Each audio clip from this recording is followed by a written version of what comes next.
Спасибо. Марат Бакаевич, есть вопросы? Сейчас, секундочку. Талант Распекович, есть дополнение? Нет дополнения, я поддерживаю первого докладчика. Хорошо. Пожалуйста, задавайте вопрос. Микрофон включите. Скажите, пожалуйста, вот вы в своем выступлении сказали о национальной безопасности. Действительно, часть 2 статьи 20 Конституции Кыргызской Республики предусматривает ограничения в целях национальной безопасности. Но какой нормативный правовой акт, как специальная норма есть у нас в законодательстве, которая говорит о национальной безопасности? В законе об органах национальной безопасности и о национальной безопасности, отдельный нормативный акт, там раскрывается, что такое национальная безопасность. Это совокупность сведений политической, социальной, военной и других направленностей, интересы которых охраняются государством. Еще один вопрос. Вы более конкретно можете дать определение, что такое национальная безопасность?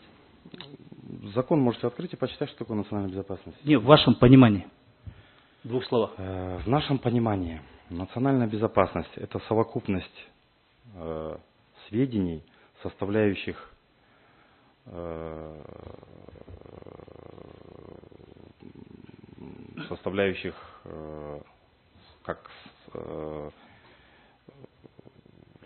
возможность существования государства как такового. Я бы так вот сказал.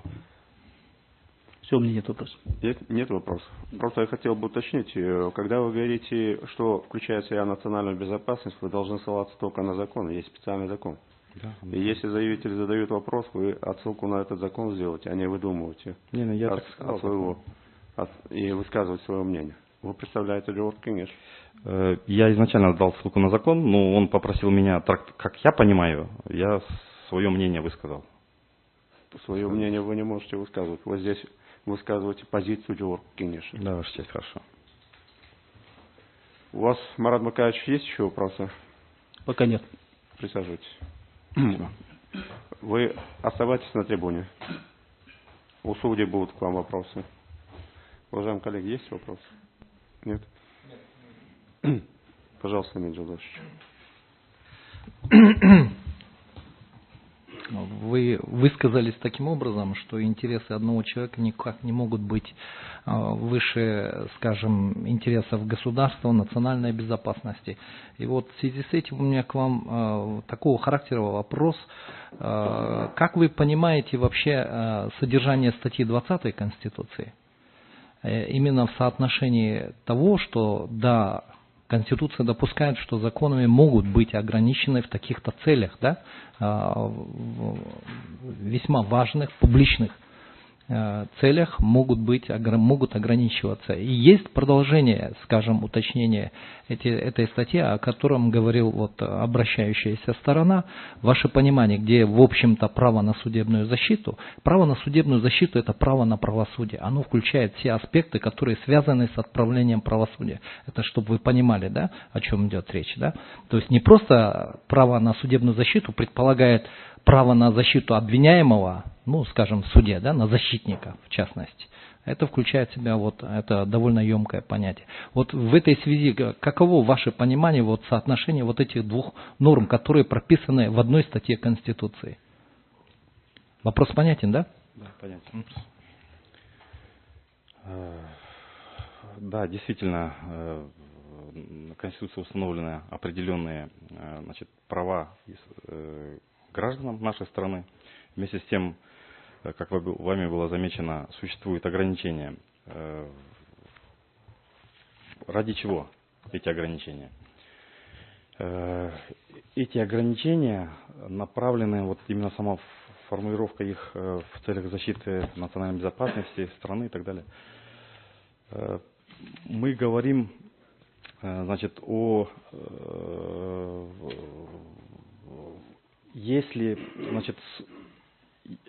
если угроза ограничений этих действий со стороны каких-либо третьих сил может поставить под существование самого существования государства, соответственно, это будет влиять на условиям как на национальную безопасность. Соответственно, ограничения прав могут быть ограничены тогда, когда эти ограничения могут коснуться в общем вопросов безопасности государства. Я не имел в виду в данном случае, в связи с чем могут быть вообще вводиться ограничения. Я имел в виду совершенно другое. Вот заявитель говорил о части 5, да, статьи 20, где, скажем, 20 статья первоначально говорит о том, что права и свободы могут быть ограничены в таких-то целях. В дальнейшем говорит, что право на судебную защиту относится к абсолютным правам, которые не подлежит никакому ограничению. И я вот у вас спрашиваю как раз таки ваше понимание соотношения этих двух положений одной статьи Конституции. Исходя из вашего выступления, вытекает, что ограничения возможны, как бы, он не имеет каких-либо границ, если речь идет о национальной безопасности. И вот я вас спрашиваю, ваше понимание смысла вот этой 20 статьи.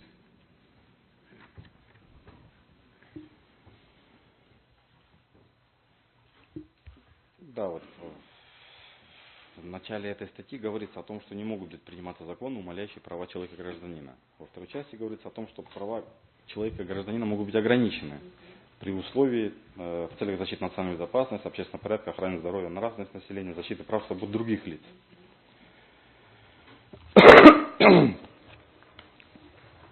В пятой части говорится, что не подлежит никакому ограничению установлено право на судебную защиту. Права, ограничивающие его на судебную защиту, здесь не стоят вообще. Мы говорим о правах адвоката защищать того или иное лицо. Возможность, удобства этому адвокату работать здесь или работать ему дома, как он делает. Вот. То есть вы считаете, что право выбора, да, человека себе защитника, мы же не ограничиваем что оно... его право на защиту, мы просто предоставляем, мы просто ограничиваем, вернее как, мы дополнительные вводим требования, которые каким-то образом значит, не ограничивают, а устанавливают определенные требования для адвоката. Но никаким образом не упраздняем мы защиту подсудимого. Ваш ответ понятен. Пожалуйста, Джидгарь Борисович. Так, я как судья-докладчик при беседе с вами тоже обратил внимание на один момент вашего письменного возражения ходатайства обращающей стороны. Вот, но все-таки еще раз хочу уточнить. Вы отмечаете, вот цитирую, что защита государственных секретов является одной из важнейших составляющих, призванных обеспечить гарантии национальной безопасности, имеющие место различия в нормативной правовой базе Кыргызской Республики, законодательством государств-членов Организации договора о коллективной безопасности, Содружества независимых государств, Шанхайской организации сотрудничества могут создавать потенциальные предпосылки и способствовать разглашению или утечке засекреченной информации в ходе договорных процессов между государствами по различным аспектам защиты секретной информации. Вот такое утверждение, какое отношение имеет к обсуждаемой проблеме допуска адвоката к государственным секретам? Здесь в целом хотел бы суть этого написанного объяснить. Значит, помимо существующих нормативных актов нашей страны, существуют также международные соглашения в части защиты госсекретов. В частности, у нас с Шанхайской организацией сотрудничества, с организацией ОДКБ у нас подписано. Существует двусторонние соглашения о защите секретной информации между Россией, скажем, Казахстаном, Белоруссией и другими странами. Всеми этими нормативными актами определен общий подход, общий подход к отнесению или не отнесению той или иной информации госсекретов, а также особенности работы с нею. Также существуют модельные законы СНГ о защите госсекретов. Несомненно, они не являются такими обязательными для исполнения нами, они носят в большей степени рекомендательный характер и исходя из этих модельных законов, мы внутреннюю нормативную базу можем рассматривать для приведения в соответствии с модельным законодательством. Вот, несомненно, вот как было лицом сказано, в разных государствах подходы вот именно к адвокатам, они различные. На сегодняшний допуск адвокатов, они различные. Где-то существует упрощенный порядок в иных государствах, в иных государствах аналогичный нашему, на общих требованиях. В целом нами здесь было затронуто то, что мы не можем исходить из... Каждое государство строит самостоятельно свою правовую систему и требования к нормативным актам. Но вместе с тем тут говорится о том, что мы должны бы, правильно было бы, если мы будем наше общее законодательство в рамках СНГ, в рамках УДКБ, оно было едино, и подходы к тем же терминологии и подходы к рассекречиванию, засекречиванию, подходы к передаче должно быть как бы единые. Здесь об этом говорится. Если мы каким-то образом свой подход подготовим и будем действовать, возможно, он будет правильным, но возникнут сложности с другими государствами по где-то передаче или отнесению секретной информации. Вот этот момент имеется в виду. Ну, это ваша позиция. Или это позиция Джо Руккиниша? Потому что акцент там делается именно на различии в законодательстве, которое может привести к утере госсекретов. Акцент именно на это делается. А различия у нас в законодательстве есть. Во всех государствах Шанхайской организации сотрудничества, если посмотреть законодательство касательно защиты госсекретов, различия есть и довольно существенные. Существуют различия, поэтому заключены... И довольно существенные. И в этом случае эти различия являются как бы предпосылкой к тому, что у нас будет происходить утечка информации. Мы, читая вашу правовую позицию относительно ходатайства заявителя, не могли никак уловить суть этой цитаты. Поэтому судья-докладчик и уточняет у вас, в связи с чем эта выдержка приводится. Вы предполагаете, что в последующем в рамках ШОС должен быть один закон? Нет. Которым должны руководствоваться все страны-участники? Я думаю, достаточно соглашения. В случае расхождения терминологии или чего-либо, за основу возьмется соглашение, уже существующее. В принципе, здесь... Ясна ваша правовая позиция. А есть еще вопрос? Пожалуйста, Чинарская. Потом. Я хотела задать вам вопрос как представителю законодателя. Если мы перейдем к оспариваемой норме, да, к 15 статье, там очень четко написано, что должностные лица и граждане Кыргызской республики должны проходить процедуру получения допуска, если они находятся в трудовых взаимоотношениях. Именно этот смысл закладывался законодателем?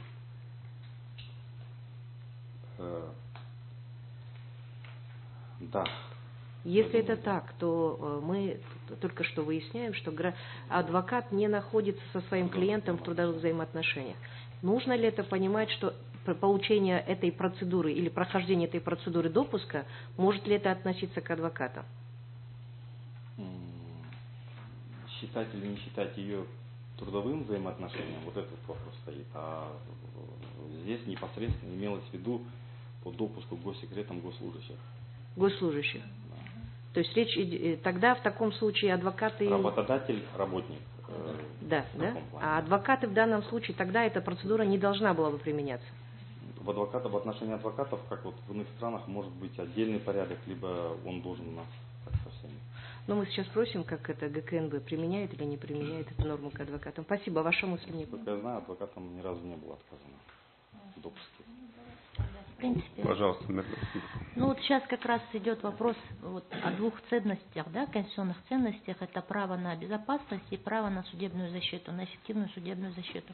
Может ли законодатель, да, вот в принципе до этого тоже сказали, может ли законодатель в целях обеспечения права на эффективную судебную защиту и чтобы в том числе и гарантия национальной безопасности было, предусмотреть особые правовые механизмы для того, чтобы обеспечить доступ адвоката к государственным секретам. Вы сейчас только сказали, что там только по трудовым отношениям, а поскольку статус адвоката совсем другой, то может ли законодатель в данном случае предусмотреть такой правовой механизм, чтобы обеспечить, я еще раз повторяю, право на судебную защиту и гарантировать национальную безопасность? В целом, после принятия субъектами, инициировавшими указанную вами проблематику, решающую законопроект, если будет субъектами на то уполномоченными, и после этого оно пройдет все законодательные процедуры, то такое возможно, я думаю. А ваше мнение относительно заданного вопроса?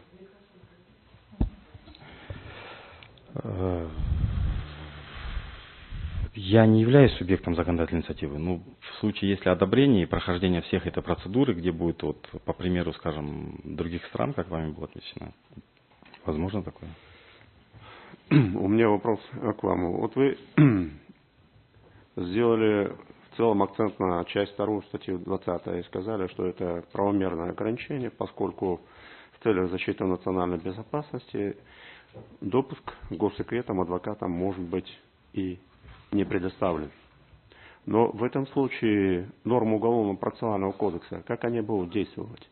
В Уголовно-процессуальном законодательстве предоставлено право свободного выбора адвоката. И если у подсудимого это право, то есть если подсудимый лишается этого права, защиты тем адвокатом, которому он выбран, ввиду того, что ему не предоставлен допуск. В этом случае можем ли мы говорить о справедливом судебном разбирательстве, о состязательности и равноправии сторон? Думаю, да.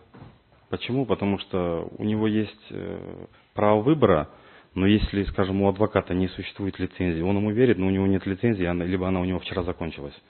То есть невозможно его участие, невозможно. Здесь же аналогично, я считаю, что ситуация, если человек заведомо указывает ложные сведения, либо намеревается передать информацию третьим лицам, либо какие-то вот неправомерные действия собирается совершить, но подсудимый ему очень верит.